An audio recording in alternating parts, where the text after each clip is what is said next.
Why we shut down Synagogue Church? Welcome back to the Smart TV. If you're a new viewer, can you subscribe to our channel and click on the notification bell for more updates? When on Saturday, June 5, 2021, Pastor Temitope Balogun Johsua, the founder of Synagogue Church of Four Nations, Scoan, and one of Africa's most popular televangelists, breathed his last. The news came as a rude shock to millions of his followers across the globe. The notable spiritual leader, fondly called TB Johsua, was said to have walked out of a Saturday night service while preaching to take a little rest, but did not return to continue. 5 months after the dismiss of the man in the synagogue, things have not remained the same as a leadership tussle erupts between his erstwhile top aide and immediate family. Saturday's Sun learned that some top prophet of the church has expected that the mantle of leadership will be handed over to Prophet Racine Bouz, a Senegalese and deputy to the late TB Johsua. Bozo, alongside Prophet Joshua David from Nigeria and Christopher Dennis Tong from the United Kingdom, mostly stood in for TB Johsua on days he was not available. These powerful and influential aides aided as already staged a spiritual coup d'etat and temporarily seized power, making themselves heir of the estate of the renowned prophet against the legitimate interests of his widow, Eveyln, and her 3 children, Sarah, Promise, and Arts. While in the saddle, a series of allegations were made against the top aides, chiefly the prayer mountain of the church at Agodo-Egbe, designed only for prayers, was said to have been gradually turned into a haven for worldly lifestyle, a thing that was not in practice when TB Johsua was alive. The aides were also alleged to have taken over the church strong room and looted the vault with reckless abandon. Also, none of TB Joshua's family members was privy to all monies collected from the partners all over the world during and after his burial. The aides were equally alleged to have opened another global network account without the church or Joshua's family's knowledge.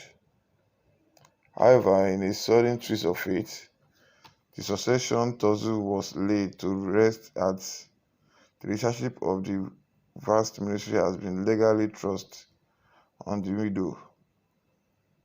Following the ruling of Justice Scoan regime of the Federal High Court, Lagos has ordered her reappointment as a trustee of the church, in line with its constitution, which prescribes a minimum of 3 trustees for the church. Eveyln has now taken over the reign of affairs at Scoan, but then it appears the court judgment did not go down well with some people, as it ignites a crisis of confidence currently rocking the church. Mr. Johsua, however, made it known on Saturday Sun that there was neither crisis nor leadership vacuum in the church. Speaking through Barrister James Akiigbe, the church head of legal department, she said, "There's no leadership crisis in the church. Scoan is a registered association with a board of trustees, and every association is administered through its board of trustees. The church BOT is, in its own wisdom, chose me as the new leader of the church. There's no dispute regarding the leadership of the ministry, and that is settled." According to her, the church is obviously going through a new phase of experience in its life, which warranty its prolonged shutdown that has not been pleasant to some members. Johsua has reacted to an allegation that about 17 foreign prophets and evangelists of the church were initially detained and later deported to their countries of origin on her instruction rather. Those affected include Annette Hastings, United Kingdom; Catherine Ann, United Kingdom; Ruth Christiana Tong, United Kingdom; Christopher Dennis Tong, United Kingdom; Sengwe Lee, South Africa; Cindy Elizabeth Wijaja, Indonesia; Elizabeth Botswana, Greece; Angelique Nyawatwari, Holland; and Angela Patricia Quintero, Colombia. There was no basis for that to say that the church instigated the deportation of foreigners is very unfortunate. In fact, we are highly disappointed in certain media platforms that reported that forcefully. It is a balanced lie against the church and even against the Federal Ministry of Interior, under whose purview the issue of immigration falls. The purveyor of this falsehood didn't even consider the diplomatic implication of such falsehood. It defies logic that some British citizens will be detained and later deported from Nigeria without the knowledge of the British High Commission. Their standard procedure of deporting any foreign citizen, and the church as a body doesn't have any power or such, she stated.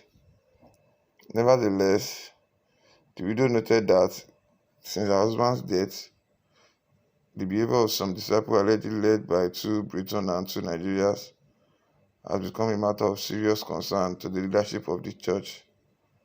This, she said, led to the elders and the new BOT to call for a comprehensive audit of the church finance, save for some critical assets not yet manipulated. While this was going on, some of the disciples has been asked to proceed on vacation, at least in the interim, for proper management and maintenance of the disciple. Saturday Sun learned, however, that some of the disciples are afraid they might lose their job whenever the church completes its reorganization and ready to recommence service. This fear was reportedly led to a campaign of calumny targeted as the person of Eveyln Johsua and another church elders, a veteran journalist and top member of the church who pleaded anonymity, told the reporter she was completely put in the dark of all activities. These once powerful aides constitutioned themselves into an apex council and established a governing council for the church, in which all positions are shared within themselves, with no member of TB Joshua's family or any church member on board.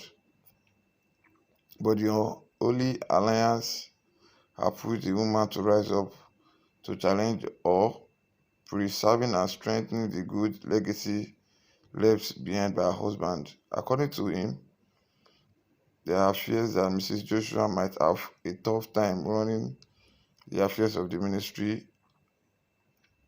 Unexpectedly, she is already dealing with a number of issues, including conspiracy and intimidation from a group of people who were supposed to provide support and assistance at the time she needed them.